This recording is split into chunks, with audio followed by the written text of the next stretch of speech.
Nombre chapitre 10. Et l'Éternel parla à Moïse en disant : Fais-toi 2 trompettes d'argent, tu les feras façonner au marteau. Elles te serviront pour convoquer l'assemblée et pour le départ des camps. Quand on en sonnera, toute l'assemblée se réunira vers toi à l'entrée du tabernacle d'assignation. Si l'on sonne d'une seule, les princes, les chefs des milliers d'Israël se réuniront vers toi. Quand vous sonnerez d'un son éclatant, les camps qui sont à l'orient partiront. Et quand vous sonnerez une seconde fois d'un son éclatant, les camps qui sont au midi partiront. On sonnera d'un son éclatant lorsqu'ils devront partir. Quand on convoquera l'assemblée, vous sonnerez, mais non d'un son éclatant. Or les fils d'Aaron, les sacrificateurs, sonneront des trompettes, et elles seront pour vous une ordonnance perpétuelle d'âge en âge. Et quand vous irez à la guerre dans votre pays contre l'ennemi qui vous attaquera, vous sonnerez des trompettes avec un son éclatant. Et vous serez remis en mémoire devant l'Éternel votre Dieu, et vous serez délivrés de vos ennemis. Et dans vos jours de joie, dans vos solennités, et au commencement de vos mois, vous sonnerez des trompettes sur vos holocaustes, et sur vos sacrifices de prospérité. Et elles vous serviront de mémorial devant votre Dieu. Je suis l'Éternel votre Dieu. Or il arriva le 20e jour du second mois, de la seconde année, que la nuée se leva de dessus la demeure du témoignage.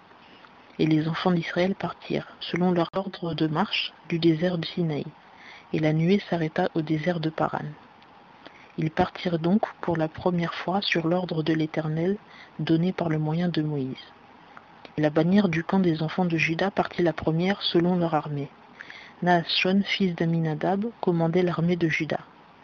Nathanaël, fils de Tuar, commandait l'armée de la tribu des enfants d'Issachar. Eliab, fils de Hélon, commandait l'armée de la tribu des enfants de Zabulon. La demeure fut démontée, et les enfants de Gershon et les enfants de Merari qui portaient la demeure partirent. Puis la bannière du camp de Ruben partit, selon leur armée. Et Élitsur, fils de Chédéur, commandait l'armée de Ruben. Et Shelumiel, fils de Tsurishaddaï, commandait l'armée de la tribu des enfants de Siméon. Et Eliasaph, fils de Déhuel, commandait l'armée de la tribu des enfants de Gad. Alors les Kéatites, qui portaient le sanctuaire, partirent. Or on dressait la demeure en attendant leur arrivée. Puis la bannière du camp des enfants d'Éphraïm partit, selon leur armée. Et Élishama, fils d'Amihud, commandait l'armée d'Éphraïm.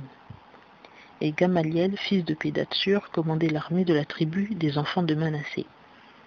Et Abidan, fils de Guidéoni, commandait l'armée de la tribu des enfants de Benjamin. Enfin la bannière du camp des enfants de Dan, qui formait l'arrière-garde de tous les camps, partit, selon leur armée. Et Ahiézer, fils d'Amishadaï, commandait l'armée de Dan. Et Pagiel, fils de Cran, commandait l'armée de la tribu des enfants d'Asser. Et Aïra, fils d'Enan, commandait l'armée de la tribu des enfants de Nephtali. Tel était l'ordre de marche des enfants d'Israël, selon leur armée, et ils partirent. Or Moïse dit à Hobab, fils de Réuel le Madianite, beau-père de Moïse : Nous partons pour le lieu dont l'Éternel a dit : Je vous le donnerai. Viens avec nous et nous te ferons du bien, car l'Éternel a promis de faire du bien à Israël. Et Hobab lui répondit : Je n'irai point, mais j'irai dans mon pays et dans le lieu de ma naissance. Et Moïse lui dit : Je te prie, ne nous laisse point. Puisque tu connais les lieux où nous pouvons camper dans le désert, tu nous serviras de guide.